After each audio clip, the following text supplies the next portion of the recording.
Hello class 10, good morning and welcome to Ujjwal maths. हमने start किया है क्लास 10 का chapter number first real number.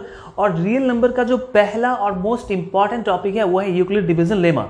अभी तक मैंने यूक्लिड डिवीजन लेमा को लगभग 100 बार पढ़ाया है, लेकिन मेरी कोशिश होगी कि इस बार मैं अब तक का सबसे बेस्ट एक्सप्लेनेशन दे सकूँ आपको। तो एक्चुअली यहाँ पे मैं आपको रिक्वेस्ट भी करूँगा कि बीच में वीडियो को स्किप नहीं करना, क्योंकि बहुत कम समय में मैं बहुत कुछ बताने जा रहा हूँ जो क्वेश्चन को सॉल्व करते वक्त में आगे बहुत मदद होगी तुम्हारी, और डाउट पूरा का पूरा क्लियर हो जाएगा, इतनी गारंटी मैं दे रहा हूं। तो स्टार्ट करते हैं अपना टॉपिक कि यूक्लिड डिवीजन लेमा क्या कहता है आखिर। यहां पे हम लोग बचपन से इसके बारे में जानते आ रहे हैं, लेकिन नाम यूक्लिड डिवीजन लेमा था ये आज जानने को मिला है। ठीक है, मतलब हम लोग इसको पहले पढ़ चुके हैं, समझना है बात को। यूक्लिड साहब ने क्या कहा था, उन्होंने कहा कि for any two positive integers A and B, कोई दो पॉजिटिव इंटीजर ए और बी है, ठीक है, तो फिर there exist two whole numbers q and r such that a equal to bq plus r where r is less greater than equal to 0। ये sign है greater than equal to but less than b।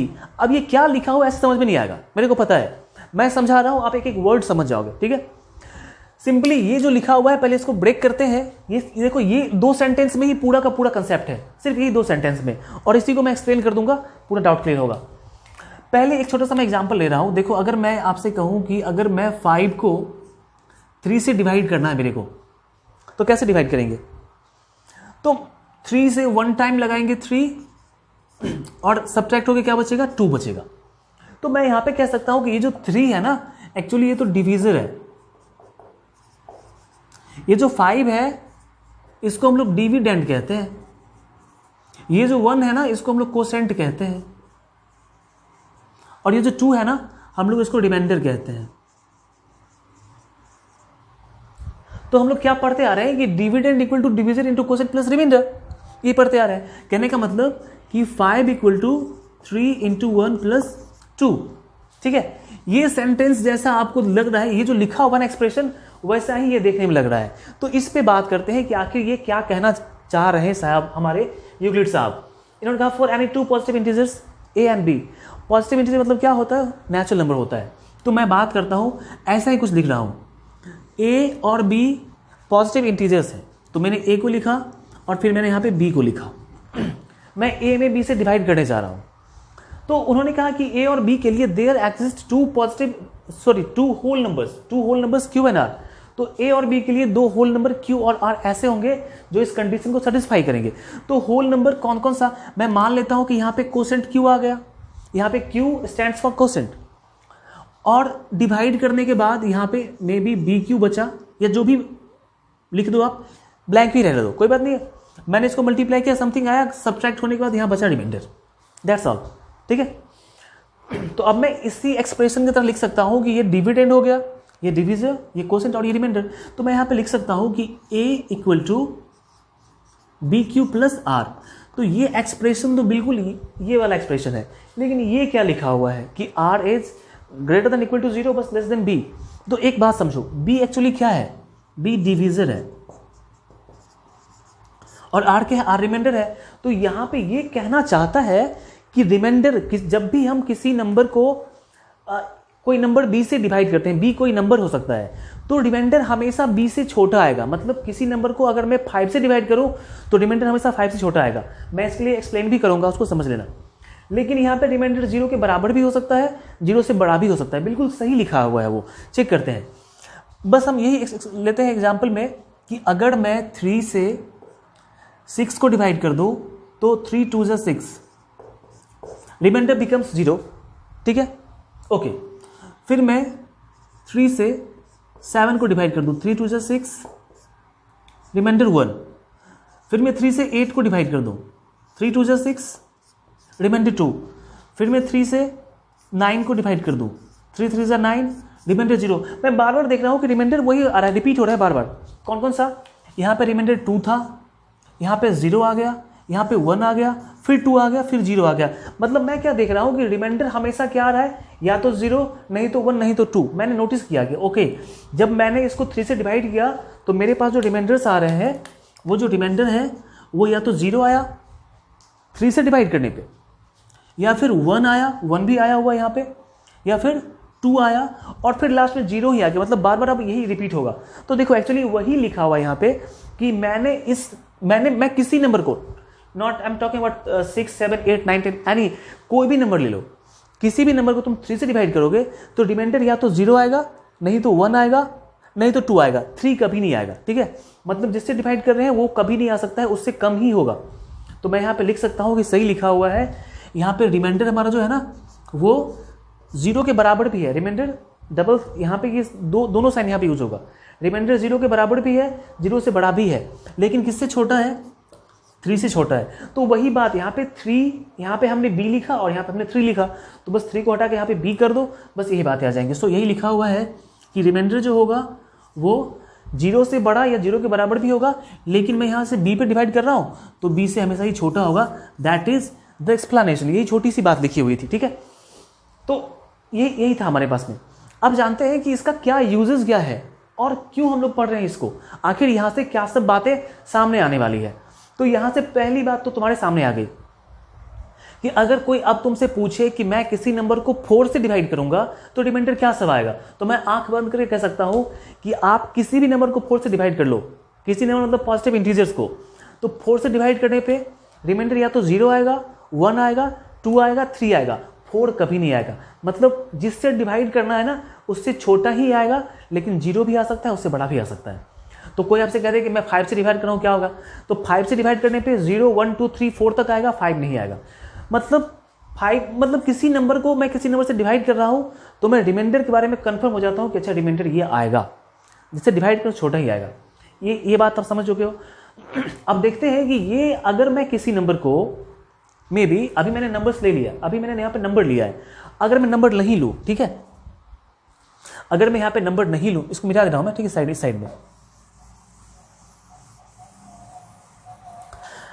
मैं बस ऐसा simple form मान लेता हूं, ठीक है, कि मैं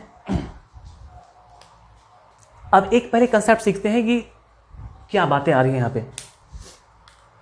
मैं कह दूं कि देखो भाई इस साइड में मैं लिख रहा हूं, ठीक है, बीच में कुछ और बातें लिखनी होंगी, यहां से लिखता हूं। मैंने कोई नंबर ए लिया, ठीक है, मैंने कोई नंबर क्या ले लिया?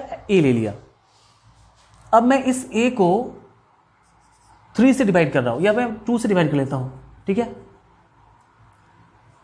2 से डिवाइड कर लेता हूं। तो मैं इतना कंफर्म हूं कि ये नंबर कुछ भी हो, लेकिन रिमाइंडर क्या होगा? या तो 0 होगा, नहीं तो 1 होगा, 2 के बराबर कभी नहीं होगा। मैं मान लेता हूं कि कोसेंट क्यू आ गया और रिमाइंडर आर आ गया।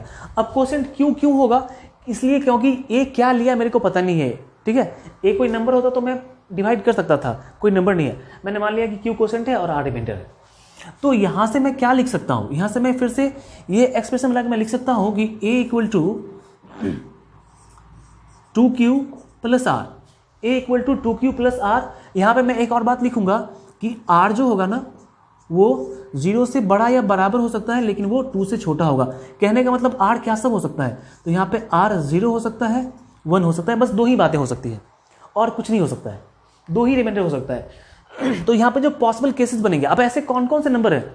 मतलब मैंने कहा कि मैं किसी नंबर को 2 से डिवाइड करूं तो रिमाइंडर 0 आएगा या 1 आएगा।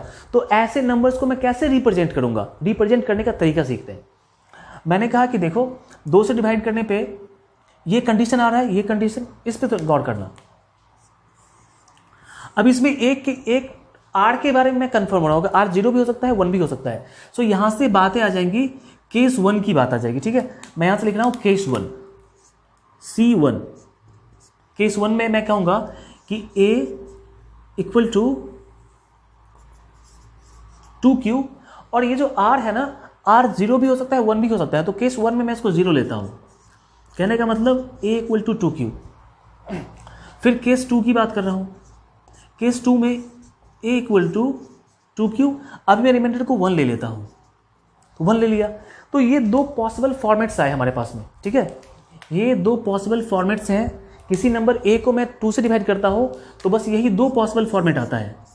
अब ये दोनों पॉसिबल फॉर्मेट क्या शो करना चाहता है, आखिर ये क्या दिखाना चाहता है? तो जरा समझो बात को। ये 2 पॉसिबल फॉर्मेट्स है ना, हमने a क्या माना था? a क्या था?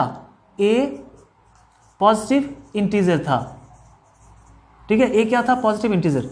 तो इस a का मतलब ये पॉजिटिव इंटीजर था a, तो मैं इस ए से जितने भी पॉजिटिव इंटीजर है मैं उसको रिप्रेजेंट कर सकता हूं इन दोनों केसेस को देख के। कैसे रिप्रेजेंट कर सकता हूं, जरा समझो बात को। जैसे मैं तुमसे कह रहा हूं कि देखो भाई पॉजिटिव इंटीजर की बात करनी है, ठीक है। तो जैसे मैं यहां पे हमारे पास जो केसेस है मैं कहूंगा कि देखो हमारे पास पॉजिटिव इंटीजर 1 है, पॉजिटिव इंटीजर 2 है, 3 है, 4 है, 5 है, 6 है, 7 है, 8 है। ये सारे पॉजिटिव इंटीजर्स ही हैं। तो कैसे रिप्रेजेंट करेंगे, तो गौर से समझना। मैं क्या कह रहा हूं कि यहां पे ए को रिप्रेजेंट करना है। मैंने कहा था कि ए सारे पॉजिटिव इंटीजर को रिप्रेजेंट करता है, इन्हीं दो केस से मैं रिप्रेजेंट कर सकता हूं। तो मैं इस 1 को कैसे रिप्रेजेंट करूंगा, यहां पे तो नहीं है, यहां पे देखो किस सेकंड से देखो। मैं कहता हूं कि 2, ठीक है, और Q को मैं 0 कह देता हूं और प्लस में 1 कर देता हूं। अब तुम गौर से देखो कि यहां पे क्या आने वाला है, ये 1 ही आएगा। मैं 1 को लिख सकता हूं ना इतना, 2 × 0 + 1, ये 2Q + 1 का फॉर्मेट है। मैंने कहा था कि Q और R क्या होना चाहिए, होल नंबर होना चाहिए, इसलिए मैंने 0 कर दिया उसको, यहां से 1 आ गया। अब 2 को कैसे रिप्रेजेंट करेंगे, तो 2 को हम लिखते हैं 2Q, तो 2 × 1। अभी मैंने क्या किया, Q को मैंने 1 ले लिया। Q कुछ भी हो सकता है, इसलिए मैंने Q को कुछ लिखा नहीं था। Q कुछ भी हो सकता है, कुछ भी, anything. Q can be whole number, whole number हो सकता है। फिर 3 को कैसे रिप्रेजेंट करेंगे, 3 को ऐसे रिप्रेजेंट करेंगे 2 × 1 + 1, ये 2Q + 1 का फॉर्मेट है, ठीक है। मैं बार बार इसी दोनों का यूज कर रहा हूं।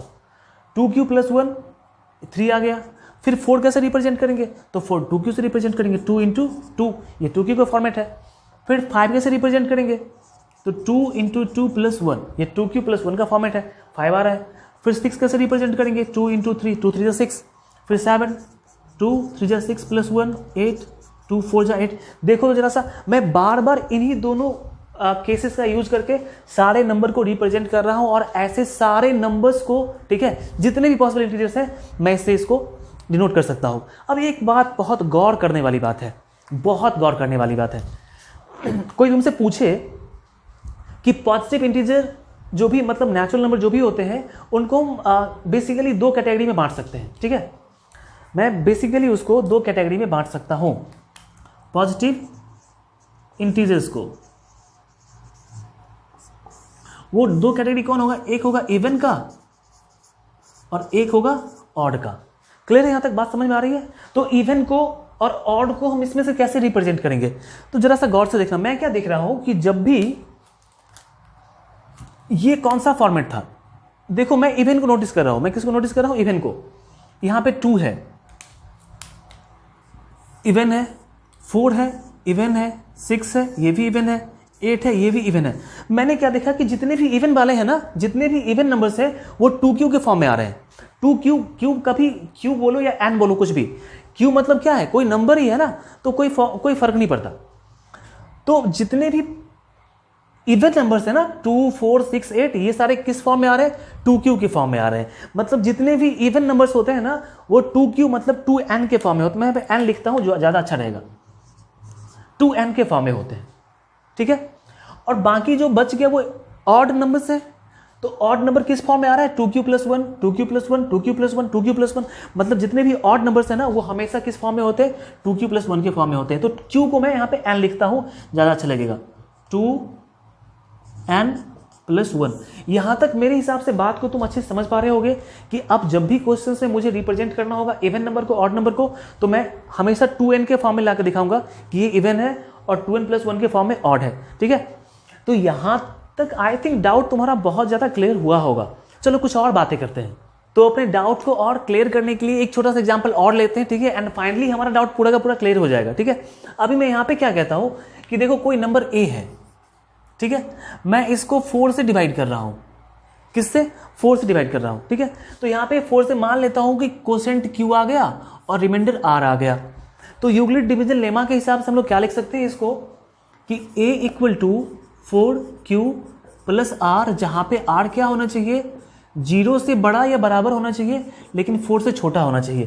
कहने का मतलब ये हुआ कि हमारा जो R है ना, वो 0 हो सकता है, 1 2 3 तक हो सकता है, 4 नहीं, क्योंकि 4 से छोटा होना चाहिए।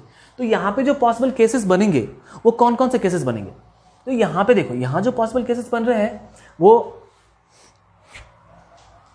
पहला केस 1, पहले केस में हम लिख सकते हैं कि a इक्वल टू 4q, और मैं पहले बार में रिमाइंडर को 0 लेता हूं, तो पहला केस क्या बन गया, 4q बन गया। मैं केस सेकंड की बात करता हूं, 4q और यहां से मैं 1 ले लेता हूं, ये हमारा दूसरा केस हो गया। And this is the third case, मैं यहां पे रिमाइंडर को 2 ले लेता हूं,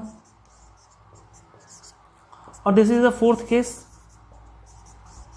4q प्लस 3। बस यही 4 केसेस बन रहे हैं। अब तुम कहोगे कि सर आपने ये केस क्यों लिखा, इस केस से आप क्या दिखाना चाहते हैं? मैं फिर से वही बात दिखाना चाहता हूं कि तुम ये पूछो कि सर आप ये लेके क्या दिखाना चाहते हो। मैं ये दिखाना चाहता हूं कि किसी पॉजिटिव इंटीजर a को अगर मैं 4 से डिवाइड करता हूं तो ये सारे पॉसिबल केसेस आते हैं। तो क्या इन सारे पॉसिबल केसेस से, सुनना मेरी बात को, मैं कह रहा हूं कि कोई a कोई पॉजिटिव इंटीजर है, कोई पॉजिटिव इंटीजर को मैं 4 से डिवाइड करूंगा तो ये 4 केसेस आएंगे। तो तुम कहोगे कि क्या हम इन 4 केसेस से सारे पॉजिटिव इंटीजर को रिप्रेजेंट कर सकते हैं? मैं कहूंगा यस, रिप्रेजेंट कर सकते हैं। कैसे, यही मैं दिखाने जा रहा हूं। तो देखो यहाँ पे हम क्या करने जा रहे हैं, मैं इस तरह में दिखाता हूँ। यहाँ पे कुछ काम करना होगा, इसलिए मैंने इसको रखा है, ठीक है। ये बहुत इंपॉर्टेंट है, इसको तुमने यहाँ पे रखना, दिल में बसा के, ठीक है, अपने दिल में। बाकी लोगों को बाहर निकालो, इसको बसाओ, ठीक है, क्योंकि ये जिंदगी भर काम आएगा। बाकी लोग तो धोखा देके चले जाएंगे। चलो अब बात करते हैं यहाँ पे। तुमने कहा कि कैसे आप नंबर्स को रिप्रेजेंट करोगे, ठीक है। मैं नंबर लिया 1, मैं नंबर लेता हूँ 2, 3, 4, 5, 6, 7, इतना ही। अब मैं कहूँगा कि इन्हीं सारे फॉर्मेट से मैं इनको रिप्रेजेंट करूँगा। तुम कहो कैसे? मैं कहूँगा देखो 1 रिप्रेजेंट करना है ना, तो 4q प्लस 1। देखो यहाँ पे है ना 4q प्लस 1। q क्या हो सकता है? q क्या है? होल नंबर है। मैंने q को 0 ले लिया, होल नंबर है, कुछ भी ले सकता हूँ। देखो यहाँ पे 4 इंटू 0 0 प्लस 1 आ जाएगा। फिर तुमको क्या चाहिए? 2 चाहिए, ओके। 4 इंटू 0 प्लस 2, ये 0 प्लस 2 2 ही होता है ना। देखो 2 को मैंने ये इस फॉर्म में 4q प्लस 2 के फॉर्म में आ गया। 3 चाहिए, 4 इंटू 0 प्लस 3। 4 चाहिए, 4 इंटू 1। अब कहोगे सर ये कौन सा फॉर्म है? मैं कहूँगा ये 4q वाला फॉर्म है। 4q जहाँ पे q कोई भी इंटीजर, सॉरी होल नंबर है। तुम कहोगे 5 दिखाना है, ठीक है। 4q प्लस 1 का फॉर्म है। 4q प्लस 1, 4q प्लस 1 का फॉर्म था, यहाँ भी था। क्या देख पा रहे हो कि ये सारे के सारे तो उसी से रिप्रेजेंट हो रहे हैं। 4q plus 2, 4q plus 3, sorry यहाँ पे 1 होगा। फिर 8 की बात होती है तो 4q। देख पा रहे हो ना, 4q वाला फॉर्मेट आ रहा है। सारे वही फॉर्मेट से मैंने यही दिखाना चाहा तुमको कि ये जो केसेस आते हैं, इन सारे केसेस से मैं सारे पॉजिटिव इंटीजर्स को रिप्रेजेंट कर सकता हूं। अब एक बहुत बड़ी बात है जो तुमको क्वेश्चंस में डील करना होगा कि कैसे पहचानेंगे। मेरे को ये नहीं पता, मुझे ये नहीं पता कि कौन से नंबर है, मुझे नहीं पता ये नंबर कौन सा है, ठीक है। यहाँ तो हम इवन ऑड को पहचान सकते हैं। अगर तुमको सिर्फ ये फॉर्मेट दिया हुआ है, तुमसे पूछे कि ये जो 4 केसेस है ना, इस 4 केस में कौन सा इवन होगा और कौन सा ऑड होगा, तो मैंने तुमको जो बताया था ये वाली बात कि इवन को क्या करेंगे 2n के फॉर्म में दिखाएंगे और ऑड को 2n प्लस 1 के फॉर्म में दिखाएंगे। तो कैसे 2n का फॉर्म आए, कैसे 2n प्लस 1 का फॉर्म आए, मैं चेक करके दिखाता हूं। आई थिंक मैं इसको मिटा दूं या रहने दो, जब जरूरत पड़ी मिटाऊंगा इसको। पहला केस में देखता हूं, यहां पे ये इवन है कि ऑड है, मैं पता करता हूं। मैं इस 4q को सॉरी 2 इंटू 2q लिख सकता हूं। क्यों? तुम पूछ रहे हो क्यों कर रहे हो? यार मेरी मर्जी है, मैंने कुछ गलत तो नहीं लिखा, सही है ये। अब मैं क्या कहता हूं कि 2 तो सही है, 2 तो सही है। ये 2q क्या है? कोई नंबर ही होगा ना यार। q क्या है? q होल नंबर है। तो q को मैं 2 से मल्टीप्लाई करूंगा तो ये जो पार्ट है ये तो कोई नंबर ही होगा। तो 2 मैंने लिखा और इसके लिए मैं सिर्फ n लिखता हूं, मतलब कोई नंबर, कुछ मैं गलत नहीं लिख रहा हूं। मैं बस दिखा ना, मेरे को नंबर नहीं पूछ रहा है कितना है वो, उसका क्वांटिटी नहीं पूछ रहा है, बस पूछ रहा है कि इवन है कि ऑड है। तो मैंने क्या कहा कि 2 तो यहाँ पे है ही, और इस 2q के बदले मैं यहाँ क्या लिख देता हूँ? n लिख देता हूँ। कौन सा फॉर्म आ गया? 2n का फॉर्म। 2n का फॉर्म क्या होता है? इवन होता है। ओ माय गॉड, तो यहाँ पे देखो ये इवन का फॉर्म आ गया, ठीक है। अब बात आती है यहाँ पे ये कौन सा फॉर्म है। तो मैं क्या चेक कर रहा हूँ, देखो मैं फिर से यही काम करने जा रहा हूँ। 2 इंटू 2q लिखा, किसको? 4q के लिए। ये a नहीं है, ये q है, और प्लस 1 कर देता हूं मैं, ठीक है। तुम कहोगे क्या फायदा सर? मैं कहूंगा देखो बेटा, यहां पे हम क्या करने वाले हैं, 2 तो सही है, 2q को हम n लिख देते हैं क्योंकि 2q कोई नंबर ही है ना, तो मैं कोई n भी कोई नंबर ही है, ठीक है। और प्लस मैंने 1 कह दिया। अब 2n प्लस 1 के फॉर्म में आ गया। कौन सा फॉर्म होता है? ये तो ऑड का फॉर्म होता है। ओ माय गॉड, ये तो ऑड का फॉर्म है। तुम चाहो तो ब्रैकेट में लिख सकते हो कि हमने यहाँ पे n इक्वल टू 2q लिखा है, ये बात तुम ब्रैकेट में लिख सकते हो, हमने यहाँ भी n इक्वल टू 2q लिखा है। अब तुम समझ गए हो इसको, मैं तुम्हारे दिल को मिटा देता हूँ, ठीक है, लेकिन तुम्हारे दिल में लिखी बातों को मैं कभी नहीं मिटाना चाहूँगा, उसको तुम हमेशा रखना याद, ठीक है। और दिल में थोड़ी जगह हो तो मुझे भी रख लेना, ठीक है, टीचर हूँ या फिर भाई समझ लो, जो भी समझो। ओके, यहाँ की बात करते हैं। अब यहाँ पे क्या करेंगे, ये किस फॉर्म में आएगा, ये यहाँ पे देखो, अब हम इसको ऐसे ब्रेक नहीं करेंगे, मेरे को 2n का फॉर्म चाहिए, 2n + 1 का फॉर्म चाहिए, तो मैं क्या करता हूँ कि इस दोनों में से 2 कॉमन आ सकता है, 4 और 2 में से 2 कॉमन आएगा, तो मैंने 2 को कॉमन ले लिया, तो क्या बचेगा यहाँ से 2q प्लस 2 में से 2 कॉमन गया तो 1 बचा। मैं कह रहा हूँ कि भाई ये तो 2 है और ये कोई नंबर ही होगा ना, ये जो पार्ट है, ये वाला पार्ट, ये तो कोई नंबर ही होगा, तो मैं क्या करता हूँ, उसको n लिख देता हूँ, ठीक है। अब मैं कह देता हूँ कि देखो अभी ये 2n का फॉर्म आ गया, अब 2n का फॉर्म इवन का फॉर्म होता है, ठीक है। और मैं यहाँ पे कह दूंगा कि ये जो n है ना, इस n को मैंने लिखा है 2q + 1 के बदले, कोई दिक्कत नहीं है, क्योंकि ये भी कोई नंबर ही है और n भी कोई मैंने नंबर ही कहा है, सिर्फ मेरे को इवन दिखाना था तो 2n के फॉर्म में आ गया। बोलते बोलते मेरी आवाज़ अब कम पड़ रही है, ठीक है, बस बात खत्म ही है। यहाँ भी मैं वही काम करूँगा, 2 या मैं इसको इतना ही रखता हूँ, देखो यहाँ पे 4q, 3 को मैं 2 + 1 कर लेता हूँ। तुम कहोगे सर क्या कर रहे हो आप, यार देख तो सही, तो क्या कर लिया मैंने, इसको 3 को 2 + 1, कुछ गलत नहीं किया मैंने, यहाँ से 2 कॉमन ले लो, तो यहाँ से हमने क्या किया, 2 कॉमन लिया, 2 कॉमन लेने पे क्या बचेगा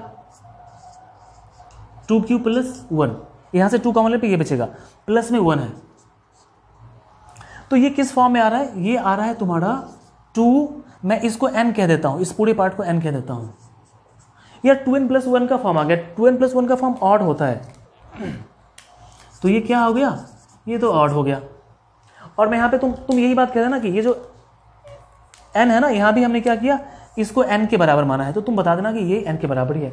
तो तुमने क्या देखा कि कैसे हम बिना नंबर को जाने इवन ऑड में कैटेगराइज कर सकते हैं। सिर्फ एक बात का ध्यान रखना जो तुम्हारे बुक में नहीं, किसी बुक में नहीं लिखा हुआ है, लेकिन मैं बता देता हूँ लास्ट में, कि जब भी हम किसी नंबर को ऑड नंबर से डिवाइड करते हैं, ठीक है, जैसे कि कोई अगर 3q + 2 का फॉर्म हो या 3q + कुछ भी हो, ठीक है, मैं ऐसे लिखता हूँ 3q + r का फॉर्म हो जाए, ठीक है,